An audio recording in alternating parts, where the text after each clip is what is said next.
Hello and welcome to the Small Business Coronavirus Diaries. I'm Chuck Casto, and I'm joined by Dotty Scott, who's in Vancouver, Washington. Dotty, thank you so much for joining us today. Oh, thanks for having me.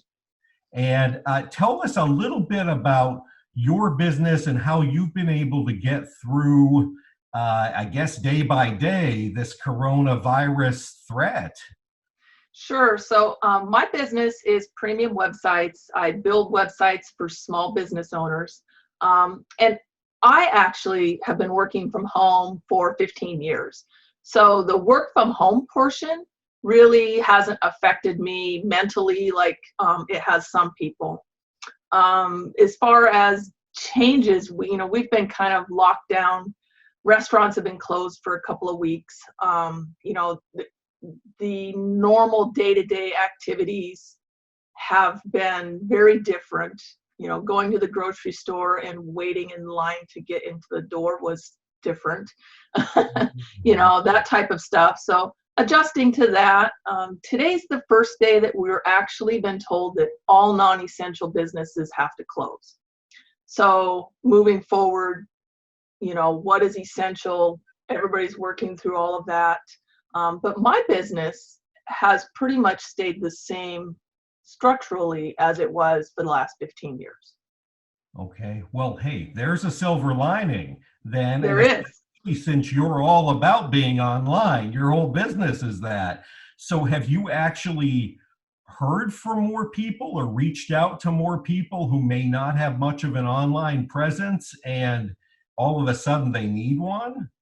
Well, what I've been doing is every day I've been calling 3 to 4 of my clients to find out how they're faring, just to check in with them and see what's going on, see what they need.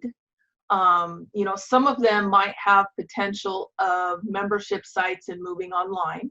Mm-hmm. So I've been kind of shifting my focus a little bit to seeing, how I can help people create a membership site for them and walk through what that looks like and how they can maybe start using video conferencing like we're using right now, or some other methods to allow them to provide their services online. Wow. So that's been a shift for me.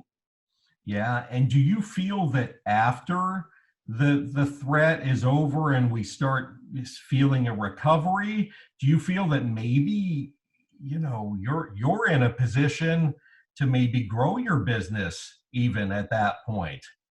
Yes. And I'm actually really hoping that people look at this experience as a catalyst for the future, because you know what? Driving around here normally is waiting in traffic for 2 hours to get somewhere. And the last few weeks, it's been wonderful. We can go anywhere in 10 minutes. It's like, great. So how can we move forward after this and keep that same feeling of, less traffic, less cars on the road, less pollution, move online and start actually having our real businesses experience this online and not have the commuting and everything that we had before. I mean, I know it's a stretch for me to think that it can be this, online. Right. But even if we can get a portion of the businesses that are forced to do it now to remain and have, remote employees that are working from home and cut down on all that, the environment's going to give us a big hug and they're going to love us for it. So I really hope that this moves forward into the future. Wow, that is a great perspective. And I know some people have already been saying a few things like that in Italy, where the dolphins have been returning to places they haven't been to in decades, things like that. So it is a bit of a message from Earth, planet Earth and the environment. So yes, I totally understand that. And that's a great perspective. Finally, let me just ask you, what you would advise to other people who may not be in a hot zone at this point, and if they end up in a hot zone, what should they keep in mind? Well, here's what I have been advising all of my customers. And I think this is good advice for anybody, whether you're in a hot zone or not.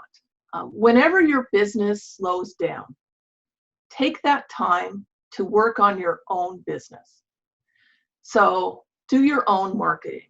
Figure out, back next week, what I'm going to be doing is catching up on updating my own website, since I'm always building other people's websites, Right. mine always suffers. So I'm going to, update my portfolio, make it current, put some new offerings on there. I purchased a new contact management system that is going to help me with all of my automating of my marketing, and I'm going to get all of that figured out. Are there programs that you can implement in your business that you need the time to learn and you've been putting it off? Now's the time to do that. If you've been thinking about, how am I going to automate this little process so that I don't have to do it over and over and over again, now's the time to figure that out and reach out to people that have already done it to help you. So that's what I've been advising my customers.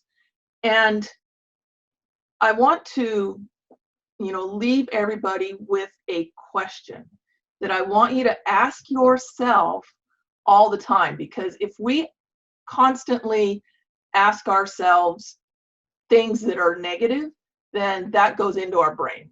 Right. So here's the question. What does a crisis situation make possible for you? So just keep asking yourself that question, and your subconscious is going to come up with an answer that's going to be something that you may have never even thought of. That is great advice to leave us on.